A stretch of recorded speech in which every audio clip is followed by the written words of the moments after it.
savez, la situation sanitaire reste critique. Les activités sont encore possibles, mais avec un protocole très strict. En France, les réunions avec hébergement sont toujours interdites.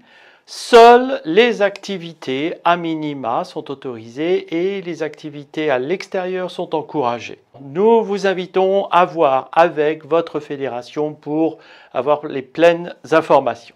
N'oubliez pas que lorsque le gouvernement communique des décisions lors d'une conférence de presse, la plupart du temps, il faut attendre les directives écrites qui arrivent seulement 3 jours après. En Belgique, la règle des activités avec 10 participants maximum, sans compter les animateurs, sont toujours en vigueur. C'est autorisé en intérieur, mais il est préférable là aussi de faire les rencontres en extérieur. Faites attention aux annonces faites par votre fédération. Toujours en Belgique, la formation d'animateurs prévue à la fin de ce mois de février a été reportée du 8 au 10 octobre prochain. Plusieurs d'entre vous attendent des nouvelles de notre congrès de jeunesse à Pâques prochain. Nous avons toujours espoir de la mettre en place, mais comme vous le savez, la conjoncture actuelle n'est pas bonne. Une décision finale sera prise d'ici 15 jours maximum, entre la mi-février et la fin février. La 4e session de notre rencontre Amicus Europe aura lieu le 12 mars prochain au travers des réseaux sociaux comme d'habitude. Comme les autres fois, vous pourrez vous inscrire afin de participer à des groupes de discussion à l'issue de l'intervention de l'invité. La Fédération France Nord organise leur traditionnel forum des métiers. Pour ceux qui souhaitent avoir des informations sur comment construire leur avenir comme professionnels, nous vous invitons à vous rendre sur ce forum. Il sera cette année en Zoom et si vous souhaitez vous inscrire, vous avez les indications dans la description de cette vidéo pour le faire. Je vous rappelle la possibilité de vous inscrire pour les séjours de cet été. Certains camps commencent à se remplir, alors n'hésitez pas à vous rendre sur notre e-catalogue qui se trouve sur jeunesseadventiste.org. Enfin, notre dernière news, nous devions avoir une formation pour le projet Youth Alive. Malheureusement, nous devons reporter là aussi à l'année prochaine cette formation. Les dates vous seront communiquées ultérieurement.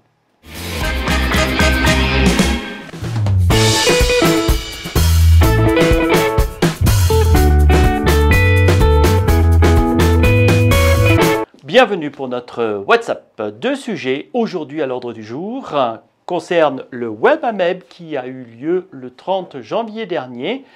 Nous vous invitons à voir quelques informations.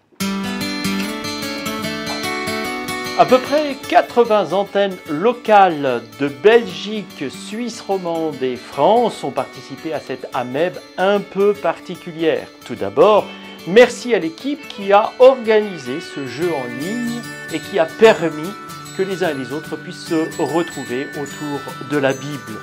Vous êtes plusieurs à nous avoir témoigné votre joie et votre satisfaction d'avoir participé, même si visiblement certaines épreuves étaient un peu trop difficiles. Les tisons et les bourgeons devaient envoyer une photo de leur épreuve.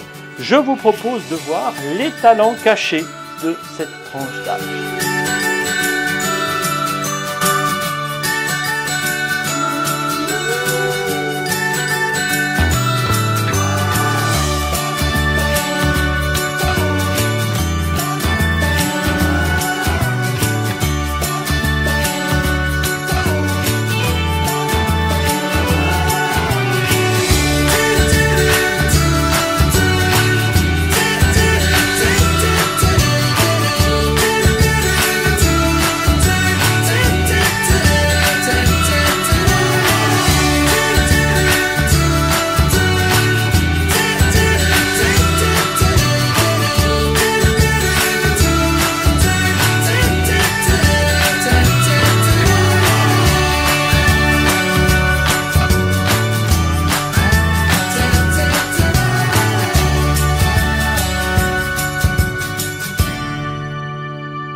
Notre deuxième sujet concerne nos jeux de société biblique. La Fédération France Sud de la jeunesse adventiste vient de terminer une vidéo qui présente le jeu Pictus.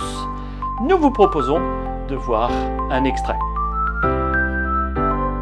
Bonjour et bienvenue dans cette nouvelle présentation des jeux de Ludi et Ludo.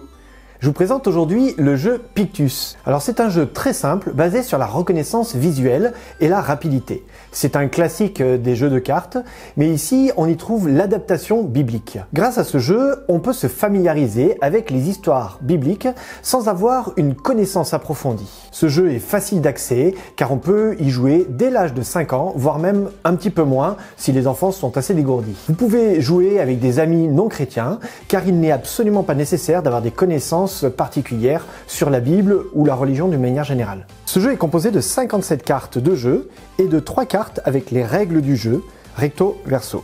Parce que la particularité de ce jeu, c'est qu'on peut y jouer de 5 manières différentes et c'est ce que je vais vous présenter maintenant. Manière de jouer au jeu Pictus, première règle, ça s'appelle la tour de Babel. Le principe de la tour de Babel, c'est que vous distribuez les cartes à chaque joueur de manière égale et vous avez au milieu une carte de départ.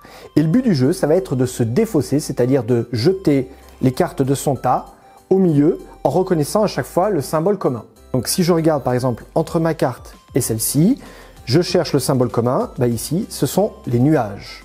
Deuxième variante du jeu Pictus, ça s'appelle le puits de Jacob. À ce moment-là, vous avez toutes les cartes au milieu du jeu. Vous distribuez une carte à chaque joueur, donc on fait comme si nous étions 4 joueurs.